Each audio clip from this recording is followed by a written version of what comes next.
Hey everyone, it's Miss Mac here to read one of my all time favorite chapters of any book, which is the first chapter to J.K. Rowling's Harry Potter and the Sorcerer's Stone. I'm sure many of you have read this book before, but if you haven't, this was a story that in elementary school really taught me to love books and helped me to become a really avid reader. And I think ever since I read this book with my mom at bedtime, it's always created for me a real love of learning. So I hope you all enjoy it. Thanks for listening. Don't forget to subscribe to Mr. Gaffney's YouTube channel and, of course, like this video. Here we go. Chapter 1 The Boy Who Lived. Mr. and Mrs. Dursley of number 4 Privet Drive were proud to say that they were perfectly normal, thank you very much. They were the last people you'd expect to be involved in anything strange or mysterious because they just didn't hold with such nonsense. Mr. Dursley was the director of a firm called Grunnings, which made drills. He was a big, beefy man with hardly any neck, although he did have a very large mustache. Mrs. Dursley was thin and blonde and had nearly twice the usual amount of neck, which came in very useful as she spent much of her time craning over garden fences, spying on the neighbors. The Dursleys had a small son called Dudley, and in their opinion, there was no finer boy anywhere. The Dursleys had everything they wanted, but they also had a secret, and their greatest fear was that somebody would discover it. They didn't think they could bear if anyone found out about the Potters. Mrs. Potter was Mrs. Dursley's sister, but they hadn't met for several years. In fact, Mrs. Dursley pretended that she didn't have a sister, because her sister and her good-for-nothing husband were as un-Dursleyish as it was possible to be. The Dursleys shuddered to think what the neighbors would say if the Potters arrived in the street. The Dursleys knew that the Potters had a small son too, but they had never seen him. This boy was another good reason for keeping away from the Potters. They didn't want Dudley mixing with a child like that. When Mr. and Mrs. Dursley woke up on the dull gray Tuesday our story starts, there was nothing about the cloudy sky outside to suggest that strange and mysterious things would soon be happening all over the country. Mr. Dursley hummed as he picked out his most boring tie for work, and Mrs. Dursley gossiped away happily as she wrestled a screaming Dudley into his high chair. None of them noticed a large, tawny owl flutter past the window. At 8:30, Mr. Dursley picked up his briefcase, pecked Mrs. Dursley on the cheek, and tried to kiss Dudley goodbye but missed, because Dudley was now having a tantrum and throwing his cereal at the walls. "Little tyke," Mr. Dursley chortled as he left the house. He got into his car and backed out of number 4's drive. It was on the corner of the street that he first noticed the sign of something peculiar, a cat reading a map. For a second, Mr. Dursley didn't realize what he had seen. Then he jerked his head around to look again. There was a tabby cat standing on the corner of Privet Drive, but there wasn't a map in sight. What could he have been thinking of? It must have been a trick of the light. Mr. Dursley blinked and stared at the cat. It stared back. As Mr. Dursley drove around the corner and up the road, he watched the cat in his mirror. It was now reading the sign that said Privet Drive. No, looking at the sign. Cats don't read maps or signs. Mr. Dursley gave himself a little shake and put the cat out of his mind. As he drove towards town, he thought of nothing except a large order of drills that he was hoping to get that day. But on the edge of town, drills were driven out of his mind by something else. As he sat in the usual morning traffic jam, he couldn't help noticing that there seemed to be a lot of strangely dressed people about. People in cloaks. Mr. Dursley couldn't bear people who dressed in funny clothes, the get-ups you saw on young people these days. He supposed this was some stupid new fashion. He drummed his fingers on the steering wheel, and his eyes fell on a huddle of these weirdos standing close by. They were whispering excitedly together.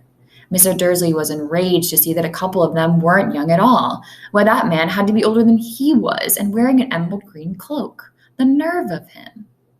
But then it struck Mr. Dursley that this was probably some silly stunt. These people were obviously collecting for something. Yes, that would be it. The traffic moved on, and a few minutes later, Mr. Dursley arrived in the Grunnings parking lot, his mind back on drills. Mr. Dursley always sat with his back to the window in his office on the 9th floor.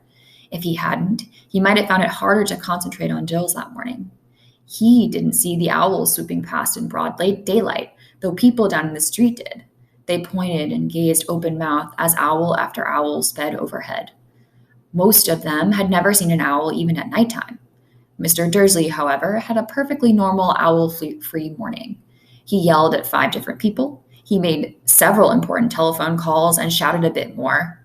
He was in a very good mood until lunchtime, when he thought he'd stretch his legs and walk across the road to buy himself a bun from the bakery. He'd forgotten all about the people in cloaks until he passed a group of them next to the baker's. He eyed them angrily as he passed. He didn't know why, but they made him uneasy. This bunch were whispering excitedly too, and he couldn't see a single collecting tin. It was on his way back past them, clutching a large donut in a bag, that he caught a few words of what they were saying. The Potters. That's right, that's what I heard. Yes, their son Harry. Mr. Dursley stopped dead. Fear flooded him. He looked back at the whisperers as if he wanted to say something to them, but thought better of it. He dashed across the road, hurried up to his office, snapped at his secretary not to disturb him, seized his telephone, and had almost finished dialing his home number when he changed his mind. He put the receiver back down and stroked his mustache, thinking, no, he was being stupid. Potter wasn't such an unusual name. He was sure there were lots of people called Potter who had a son called Harry. Come to think of it, he wasn't even sure his nephew was called Harry. He'd never seen the boy. He might have been Harvey or Harold. There was no point in worrying Mrs. Dursley. She always got so upset at any mention of her sister. He didn't blame her if he'd had a sister like that. But all the same, those people in cloaks. He found it a lot harder to concentrate on Jill's that afternoon, and when he left the building at 5 o'clock, he was still so worried that he walked straight into someone just outside the door. Sorry, he grunted, as the tiny old man stumbled and almost fell. It was a few seconds before Mr. Dursley realized that the man was wearing a violet cloak. He didn't seem at all upset at being almost knocked to the ground.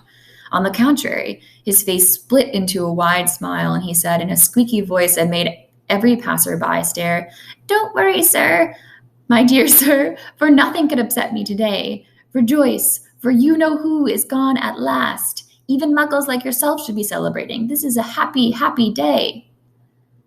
And the old man hugged Mr. Dursley around the middle and walked off. Mr. Dursley stood rooted to the spot. He had been hugged by a complete stranger. He also thought he'd been called a muggle, whatever that was. He was rattled.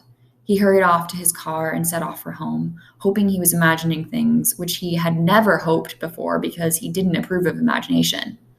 As he pulled into the driveway of number 4, the first thing he saw, and it didn't improve his mood, was a tabby cat he'd spotted that morning. It was now sitting on his garden wall. He was sure it was the same one. It had the same markings around its eyes. "Shoo!" Mr. Dursley said loudly. The cat didn't move. It gave him a stern look. Was this normal cat behavior, Mr. Dursley wondered? Trying to pull himself together, he let himself into the house. He was still determined not to mention anything to his wife. Mrs. Dursley had a nice, normal day. She told him over dinner all about Mrs. Next Door's problems with her daughter and how Dudley had learned a new word, won't.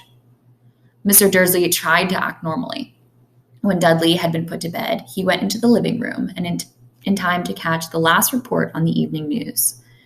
And finally, bird watchers everywhere have reported that the nation's owls have been behaving very unusually today. Although owls normally hunt at night and are hardly ever seen in the daylight, there have been hundreds of sightings of these birds flying in every direction since sunrise. Experts are unable to explain why owls have suddenly changed their sleeping pattern. The newscaster allowed himself a grin. More mysterious. And now over to Jim McGuffin for the weather. Going to be any more showers of owls tonight, Jim? Well, Ted, said the weatherman, I don't know about that, but it's not only owls that have been acting oddly today. Viewers as far as Kent, Yorkshire, and Dundee have been phoning in to tell me that instead of the rain I promised yesterday, they've had a downpour of shooting stars. Perhaps people have been celebrating bonfire night early. It's not until next week, folks, but I can promise a wet night tonight. Mr. Dursley sat frozen in his armchair. Shooting stars all over Britain, owls flying by daylight, mysterious people in cloaks all over the place, and a whisper about the Potters. Mrs. Dursley came into the living room carrying 2 cups of tea. It was no good. He'd have to say something to her. He cleared his throat nervously. Petunia, dear, you haven't heard from your sister lately, have you? As he expected, Mrs. Dursley looked shocked and angry. After all, they were normally pretended she didn't have a sister. No, she said sharply. Why? Funny stuff on the news, Mr. Dursley mumbled. Owls, shooting stars. And there were a lot of funny-looking people in town today. So? Snapped Mrs. Dursley. Well, I thought maybe it had something to do with, her crowd. Mrs. Dursley sipped her tea through pursed lips. Mr. Dursley wondered whether he dared tell her he'd heard the name Potter. He decided he didn't dare. Instead, he said, as casually as he could, their son. He'd be about Dudley's age now, wouldn't he? I suppose so, Mrs. Dursley said stiffly. What's his name again? Howard, isn't it? Harry. Nasty common name, if you ask me. Oh, yes, said Mr. Dursley, his heart sinking horribly. Yes, I quite agree. He didn't say another word on the subject as they went upstairs to bed. While Mrs. Dursley was in the bathroom, Mr. Dursley crept into the bedroom window and peered down into the front garden. The cat was still there. It was staring down Privet Drive as though it were waiting for something. Was he imagining things? Could all this have anything to do with the Potters? If it did, if it got out that they were related to a pair of, well, he didn't think he could bear it. The Dursleys got into bed. Mrs. Dursley fell quickly asleep, but Mr. Dursley lay awake, turning it all over in his mind. His last comforting thought before he fell asleep was that even if the Potters were involved, there was no reason for them to come near him and Mrs. Dursley. The Potters knew very well what he and Petunia thought about them and their kind. He couldn't see how he and Petunia could get mixed up in anything that might be going on. He yawned and turned over. It couldn't affect them. How very wrong he was. Mr. Dursley might have been drifting into an uneasy sleep, but the cat on the wall outside was showing no signs of sleepiness. It was sitting as still as a statue, its eyes fixed unblinkingly on the far corner of Privet Drive. It didn't so much as quiver when a car door slammed on the next street, nor when 2 owls swooped overhead. In fact, it was nearly midnight before the cat moved at all. A man appeared on the corner the cat had been watching, appeared so suddenly and so silently you would have thought he just popped out of the ground. The cat's tail twitched, its eyes narrowed. Nothing like this man had ever been seen before on Privet Drive. He was tall, thin, and very old, judging by the silver of his hair and beard, which were both long enough to tuck into his belt. He was wearing long robes, a purple cloak that swept the ground, and high-heeled, buckled boots. His blue eyes were light, bright, and sparkling behind half-moon spectacles, and his nose was very long and crooked, as though it had been broken at least twice. This man's name was Albus Dumbledore. Albus Dumbledore didn't seem to realize that he had just arrived in a street where everything from his boots to his name were unwelcome. He was busy rummaging in his cloak looking for something. But he did seem to realize that he was being watched, because he looked up suddenly at the cat, which was still staring at him from the other side of the street. For some reason, the sight of the cat seemed to amuse him. He chuckled and muttered, "I should have known." He found what he was looking for inside his pocket. It seemed to be a silver cigarette lighter. He flicked it open, held it up in the air, and clicked it. The nearest street lamp went out with a little pop. He clicked it again. The next lamp flickered into darkness. 12 times he clicked the put-outer until the only lights left on the whole street were 2 tiny pinpricks in the distance, which were the eyes of the cat watching him. If anyone looked out over their window now, even beady-eyed Mrs. Dursley, they wouldn't be able to see anything that was happening down on the pavement. Dumbledore slipped the put-outer back into his cloak and set off down the street towards number 4, where he sat down on the wall next to the cat. He didn't look at it, but after a moment he spoke to it. "Fancy seeing you here, Professor McGonagall." He turned to smile at the tabby cat, but it had gone. Instead, he was smiling at a rather severe-looking woman who was wearing square glasses exactly the shape of the markings the cat had around its eyes. She, too, was wearing a cloak, an emerald one. Her back was drawn into a tight bun. She looked distinctly ruffled. "How did you know it was me?" she asked. "My dear professor, I've never seen a cat sit so stiffly." "You'd be stiff if you'd been sitting on a brick wall all day," said Professor McGonagall. "All day? When you could have been celebrating?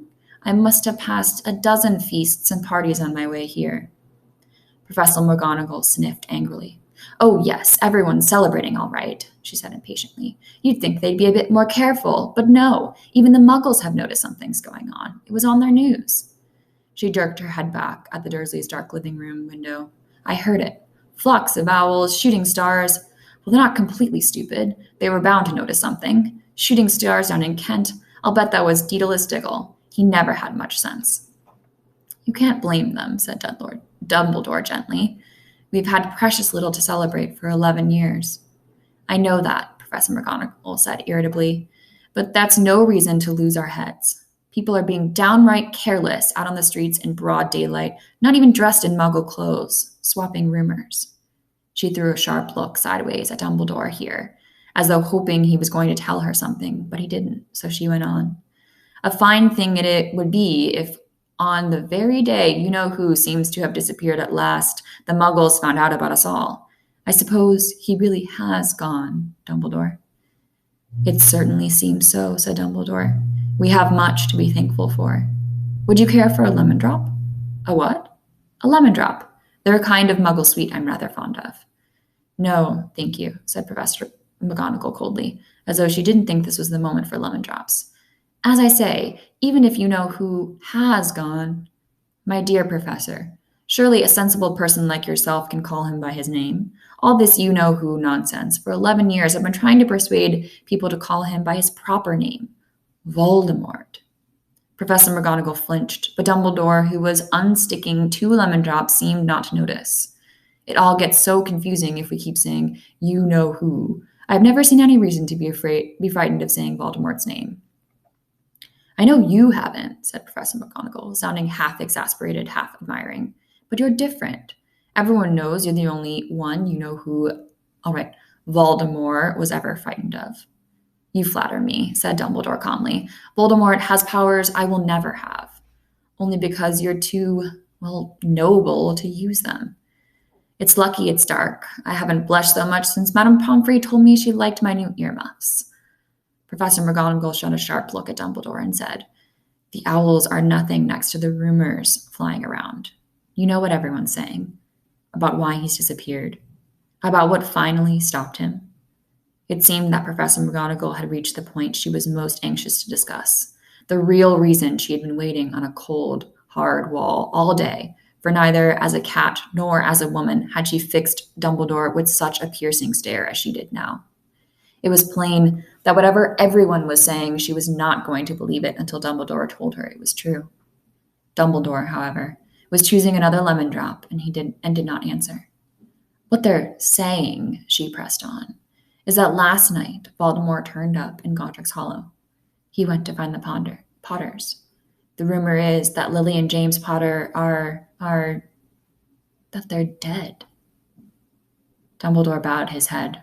Professor McGonagall gasped. "Lily and James, I can't believe it. I don't want to believe it. Oh, Albus." Dumbledore reached out and patted her on the shoulder. I know, he said heavily. Professor McGonagall's voice trembled as she went on. "That's not all. They're saying he tried to kill the Potter's son, Harry, but he couldn't. He couldn't kill that little boy. No one knows why or how, but they're saying that he couldn't kill Harry Potter. Voldemort's power somehow broke, and that's why he's gone." Dumbledore nodded glumly. It's true," faltered Professor McGonagall.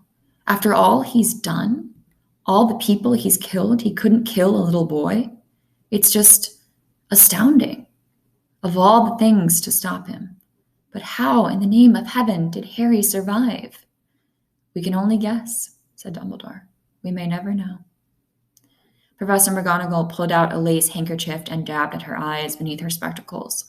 Dumbledore gave a great sniff as he took a garden watch from his pocket and examined it. It was a very odd watch. It had 12 hands, but no numbers. Instead, little planets were moving around the edge.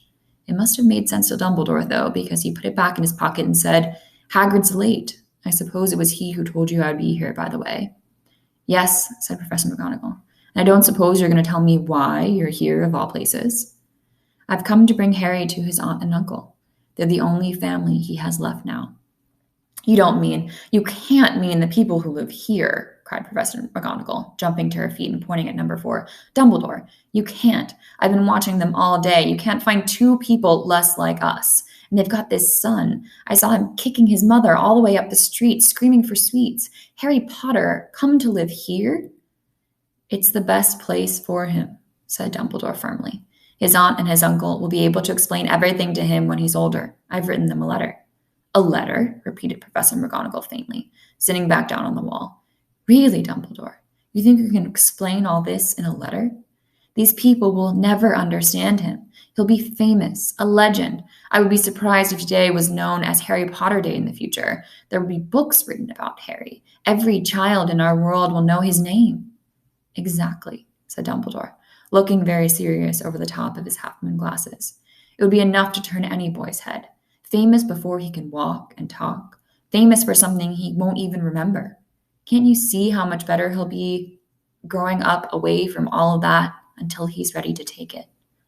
Professor McGonagall opened her mouth, changed her mind, swallowed, and then said, Yes, you're right, of course.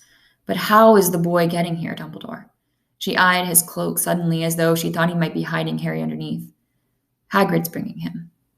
"You think it wise to trust Hagrid with something as important as this?" "I would trust Hagrid with my life," said Dumbledore. "I'm not saying his heart isn't in the right place," said Professor McGonagall grudgingly, "but you can't pretend he's not careless. He does tend to—" What was that? A low, rumbling sound had broken the silence around them. It grew steadily louder as they looked up and down the street for some sign of a headlight. It swelled to a roar as they both looked up at the sky, and a huge motorcycle fell out of the air and landed on the road in front of them. If the motorcycle was huge, it was nothing to the man sitting astride it. He was almost twice as tall as a normal man and at least 5 times as wide. He looked simply too big to be allowed and so wild. Long tangles of bushy hair and beard hid most of his face, and he had hands the size of trash can lids, and his feet in their leather boots were like baby dolphins.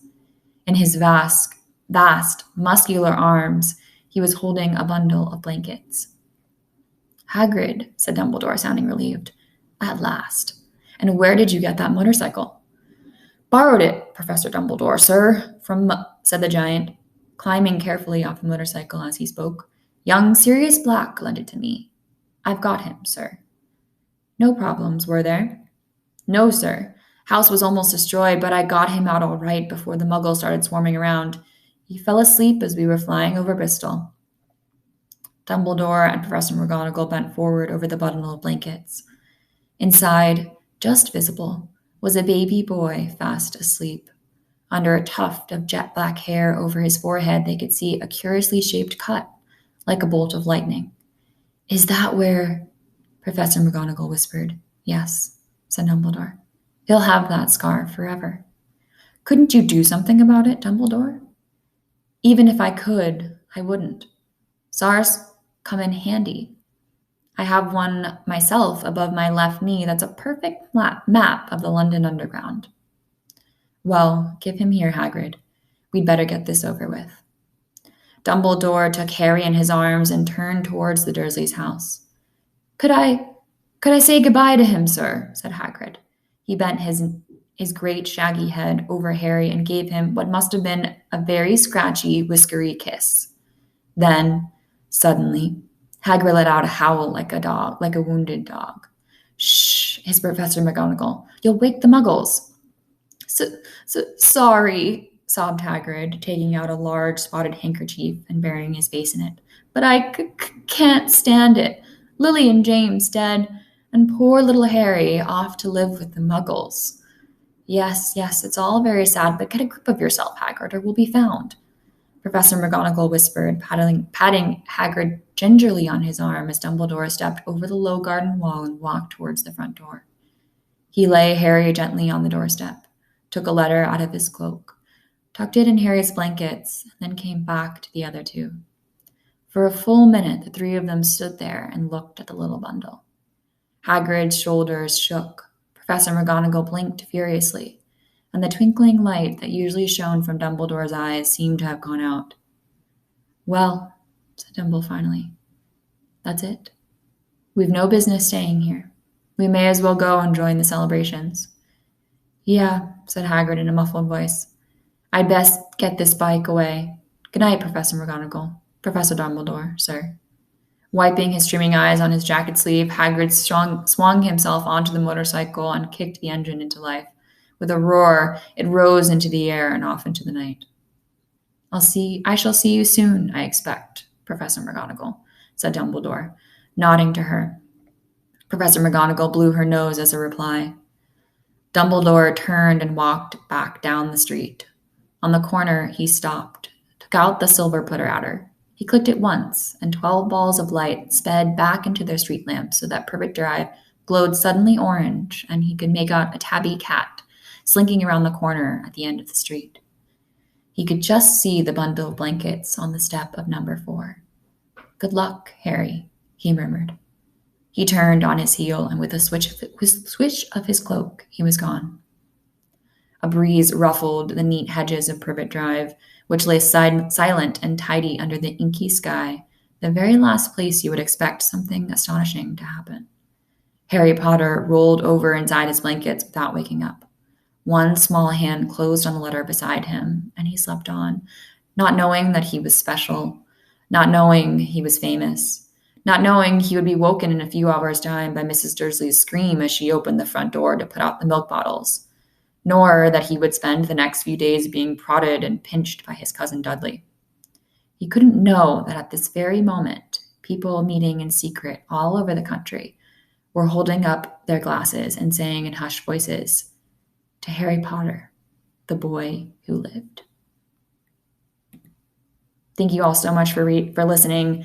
If you enjoyed that, do yourself a favor, if you haven't already, read Harry Potter and the Sorcerer's Stone by J.K. Rowling. It is a fantastic book for all ages. It's not just a kid's book. All right, you all. Thanks for watching. Bye.